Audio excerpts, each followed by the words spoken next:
Allez, nous sommes de retour et on va continuer à s'intéresser au climat et à notre planète. On le sait, les forêts sont primordiales pour l'environnement, mais aussi pour la santé de l'humanité.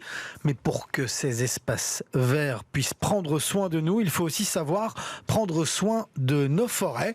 Et à l'occasion de la Journée internationale des forêts, nous recevons Pascaline Lerude. Bonjour. Bonjour. Alors, vous êtes chargée de communication à la Société royale forestière de forêt de Belgique. Il y en a beaucoup en Wallonie, mais on en a aussi ici à Bruxelles avec la forêt de Soignes qui est à cheval sur les différentes régions du pays. Première question, comment elles vont nos forêts aujourd'hui ? Les forêts, elles présentent quand même pas mal de signes d'inquiétude. Les forêts belges sont relativement peu diversifiées, avec le frêne, le chêne, le hêtre, l'épicéa, le Douglas. Rien qu'avec ces 5 espèces-là, vous avez déjà plus de 65% de la surface forestière et elles présentent toutes des problèmes sanitaires à différents degrés. Donc la situation est quand même suffisamment préoccupante pour les forestiers et pour les humains en général. On en parlait tout à l'heure dans un sujet très différent. Le fait qu'il y ait de plus en plus de rats est une conséquence du fait qu'on ait eu un hiver très doux. Est-ce que ça a une conséquence aussi pour la mauvaise santé des forêts ? Alors les changements climatiques sont directement, effectivement, en cause aussi de cette fragilité, notamment les différents épisodes de sécheresse que l'on a connus. Ça, les arbres, ils n'aiment pas. Et la crise du scolyte qui a eu lieu de 2018 à 2022 est très, très, très exemplative à ce niveau-là, parce que les épicéas ont souffert de la sécheresse, tandis que le scolyte, lui, il aime beaucoup les températures plus élevées et un temps assez sec. Donc du coup, il s'est retrouvé dans une situation où il a pu pulluler énormément sur des arbres qui étaient déjà affaiblis. Alors que le scolyte existe dans nos forêts depuis toujours.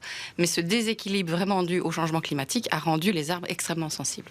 Alors, on le sait, on l'entendait notamment dans le rapport du GIEC, tout ce qu'il faut faire d'un point de vue mondial pour l'environnement, mais pour nos forêts, quand on pense local, quand on pense aux Bruxellois qui vont se promener dans les forêts wallonnes ou dans la forêt de Soignes, est-ce qu'il y a des gestes qu'on peut poser au quotidien, ou du moins quand on s'y rend, pour préserver nos espaces verts ? En tant qu'usager, c'est déjà respecter ce qu'on appelle la charte du promeneur.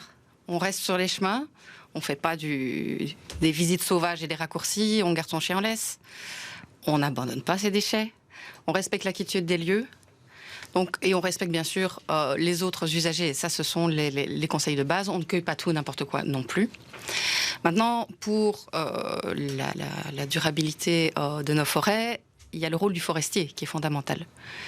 Et là, vraiment, on est dans une optique de favoriser la diversification à tous les niveaux, diversification des espèces, la diversité génétique, pour avoir on essaye de diversifier encore plus nos forêts aujourd'hui pour le futur. Il y a vraiment une dynamique qui se crée en ce sens.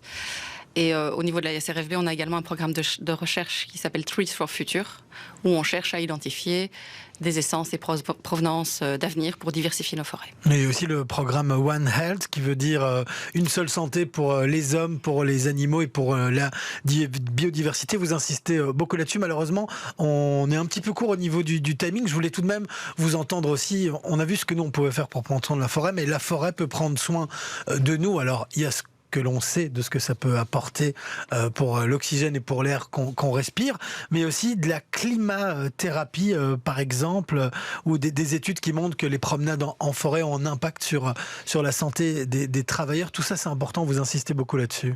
Oui, en s'attaquant à ce sujet à l'occasion de la Journée internationale des forêts, on a vraiment fait des découvertes. Il y a énormément d'études scientifiques qui s'intéressent aux liens entre nature et santé humaine, et notamment les forêts. Et il y a toute une série d'effets physiologiques sur la fréquence cardiaque, sur la tension artérielle, sur le fonctionnement du système nerveux, des éléments plus psychologiques, réduction de l'anxiété, récupération cognitive.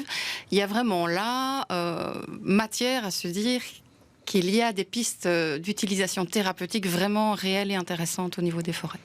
Oui, il y a plein d'informations à retrouver sur le site de la Société royale forestière des forêts de Belgique. On va devoir vous quitter, mais je voulais tout de même préciser qu'il y a aussi beaucoup d'activités qui sont organisées dans le cadre de cette journée internationale. Il y a des balades que vous proposez. Il y en a notamment une ce week-end, ce samedi, si je ne me trompe pas, avec un départ à la forêt de Soignes du côté de Tervuren. Voilà, à l'Arboretum de Tervuren, ce samedi 25 mars.